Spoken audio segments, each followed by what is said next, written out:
Hello guys, അപ്പം നിങ്ങൾ ഈ കാണുന്ന ഈ ഒരു ഓറിയോ ബിസ്ക്കറ്റ് ഇന്നെങ്ങനെയാണ് ഫാക്ടറികൾ നിർമ്മിക്കുന്നത് നമ്മളെന്ത് ഈ ഒരു വീഡിയോയിലൂടെ നോക്കാൻ പോകുന്നത്. അപ്പോൾ വീഡിയോയില്ലാതെ തന്നെ ഫുള്ളായിട്ട് വാച്ച് ചെയ്യുക, വീഡിയോ ഇഷ്ടപ്പെട്ട ലൈക്ക് കൂടി ചെയ്തേക്കുക. ആദ്യം തന്നെ അവരെന്താ ചെയ്ത് നോക്കിക്കഴിഞ്ഞാൽ ഗോതമ്പും മൈദയും ചേർന്ന മിക്സറിലേക്ക് അവർ പഞ്ചസാര ഇടുന്നു. പിന്നീട് അവരെന്താ ചെയ്ത് നോക്കിക്കഴിഞ്ഞാൽ 2 തരം കൊക്കോ പൗഡറുകൾ അവർ ഈ മിക്സറിലേക്ക് ചേർക്കുകയും ചെയ്യുന്നു.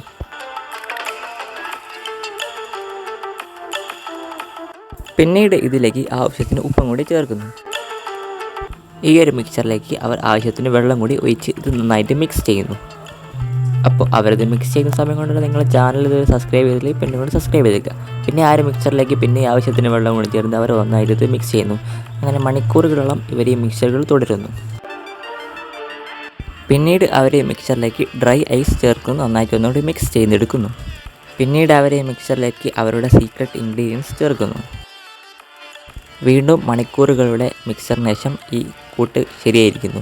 പിന്നെ അവിടുത്തെ തൊഴിലാളികൾ ഇതുപയോഗിച്ചിട്ട് അവരുടെ അച്ചിലേക്ക് അവരിതിടുന്നു. ഈ ഒരു മിക്സറുടെ സഹായത്തോടു കൂടെ അവർക്ക് ഇതിൻ്റെ അച്ചുകൾ റെഡിയായ രീതിയിൽ അച്ചടിച്ച് കിട്ടുന്നതായിരിക്കും.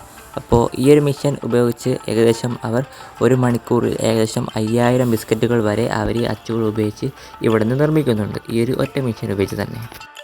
ഈ ഒരു ബിസ്ക്കറ്റുകൾ അടുത്ത റോളർ കൂടെ കടത്തിവിട്ട് ഇതിൻ്റെ പ്രോസസ്സിങ്ങിലേക്ക് കടത്തിവിടുന്നു. ഇത് ഏകദേശം ഉണങ്ങി വരാനാകുമ്പോൾ അടുത്ത ലെയറിലേക്ക് കടത്തിവിട്ട് ഇതൊന്നുകൂടി തണുപ്പിക്കുന്നു. ഈ ഒരു റോളർ കൂടെ ബിസ്ക്കറ്റുകൾ കടന്നു പോയതിനു ശേഷം ഈ ഒരു മെഷീൻ ഉപയോഗിച്ച് അവർ നന്നായിട്ട് ചൂടാക്കി എടുക്കുന്നു. അപ്പോൾ നമ്മുടെ ഓറിയോയുടെ പുറംഭാഗത്തെ അടിഭാഗത്തെ ബിസ്ക്കറ്റുകൾ ഇവിടെ റെഡി ആയിട്ടുണ്ട്. ഓക്കെ ഗൈസ്, അപ്പോൾ നിങ്ങളീ കാണുന്ന വലിയ ഫാനുകൾ ഉപയോഗിച്ച് ഈ ഒരു ബിസ്ക്കറ്റുകൾ അവർ തണുപ്പിച്ചെടുക്കുന്നു ഗൈസ്. പിന്നീട് അവർ ഈ ഒരു റോളറുകളൊക്കെ ഉപയോഗിച്ച് ഈ ബിസ്ക്കറ്റുകൾ വേർതിരിച്ചെടുക്കുന്നു.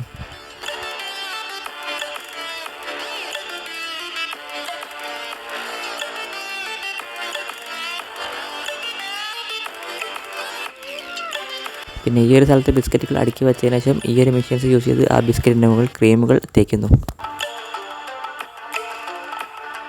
അപ്പോൾ ഈ ഒരു ഭാഗത്ത് വെച്ചിട്ട് ആ ബിസ്ക്കറ്റുകളുടെ മുകൾ ഭാഗത്ത് മറ്റൊരു ബിസ്ക്കറ്റ് കൂടി വെച്ചിട്ട് അത് നമ്മളെ കാണുന്ന സാൻഡ്വിച്ച് രൂപത്തിൽ ആക്കി എടുക്കുന്നു ഗൈസ്.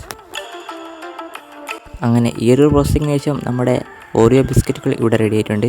അപ്പോൾ ഇതിന് പാക്കിങ്ങിനായിട്ടാണ് പോകുന്നത് ഗൈസ്. ഇത് ഓരോ ബിസ്ക്കറ്റുകൾ അട്ടിയായിട്ട് വെച്ച് എത്ര എണ്ണമാണോ വേണ്ടത് അതിനനുസരിച്ച് വച്ചതിന് ശേഷം ഈ ബിസ്ക്കറ്റുകൾ പാക്കിങ്ങിനായിട്ട് മറ്റൊരു സെക്ഷനിലേക്ക് പോകുന്നതായിരിക്കും. അപ്പോൾ ഈ ഒരു മിഷൻ എന്താ ചെയ്യുന്നത് നോക്കിക്കഴിഞ്ഞാൽ ഈ ഒരു ബിസ്ക്കറ്റുകൾ അടുക്കി വെച്ചതിന് ശേഷം ഇത് താഴെയുള്ള ഒരു ഫോൾഡറിലേക്ക് അതിൻ്റെ കറക്റ്റ് അളവിൽ ഇത് ഇടുന്നു വയ്ക്കും ഗൈസ്. അപ്പോൾ ഈ ഒരു ബാരിയറിൽ ഇത് അടുക്കി വെച്ചതിന് ശേഷം ഇത് അടുത്ത പാക്കിങ്ങിലേക്ക് സെക്ഷനിലേക്ക് പോകുന്നതായിരിക്കും. അപ്പോൾ പാക്കിങ്ങുകളുടെ ബിസ്ക്കറ്റുകൾ ഈ ഒരു റോളർ കൂടെ കടത്തിയതിന് ശേഷം അതിൻ്റെ പാക്കിംഗ് അനുസരിച്ച് ഈ ഹീറ്ററുകൾ ഉപയോഗിച്ച് ഈ ഒരു പാക്കിംഗ് മെഷീനിലൂടെ നമ്മുടെ ബിസ്ക്കറ്റുകൾ കടന്നു വന്ന് ഇവിടെ നിന്ന് നമ്മുടെ ബിസ്ക്കറ്റുകൾ റെഡി ആക്കുന്നു. അപ്പോൾ വീഡിയോ ഇഷ്ടപ്പെട്ട ലൈക്ക് ചെയ്യാൻ സബ്സ്ക്രൈബ് ചെയ്യാൻ ആരും മറക്കില്ല. പിന്നെ വീഡിയോ ഫുള്ളായിട്ട് വാച്ച് ചെയ്താൽ ലൈക്ക് കൂടി ചെയ്തേക്കുക.